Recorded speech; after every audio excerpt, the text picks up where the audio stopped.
आओ यो कई गई जाओ बिरलाल जी।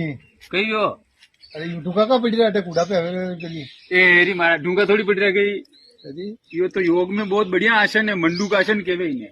मंडू का अन्य करमू कई वे कई वे के यानी शुगर ठीक वे, पेट में गैस, एसिडिटी, कब्जी वे या बीमारियां, पेट री जतरी भी बीमारियां वे ये मंडूक आसन करूं हो वे था तो था अंगड़ो पड़ रहा मुझे कोई। अरे हवे पे नहीं कूड़ा पे यही नहीं अरे सभी यूज हो से ये वीडियो देख रहा जी मैंने की यूज हो से यूं यूं के करिया यो करमू कई वे करमू कई नहीं वे 5 मिनट यूं दो मुठिया बंद करिए पेट डूटी रेटे लगे ना आगे झुकी न थोड़ो कपालभाती कर लो इनमें खाने पेट में कभी भी गैस एसिडिटी नहीं वेगा। शुगर में तो घणो रामबाण उपाय है यो कम वे शुगर तो वे कोनी नी वीरी वे वंडे कदी नहीं वेगा जिंदगी में। तो अन्य खतरी दान करना पड़े 5 मिनट करना पड़े खाली रोज सुबह सुबह खाली पेट करनो 5 मिनट यूं करी ना आगे झुकी थोड़ा कपालभाती में झटका लगे दो यूं अतरो काम करनो जणी हाटे सैकड़ों रिपेयरी बीमारियां डॉक्टर पास जाना सब बंद भी जावे अतो बढ़िया।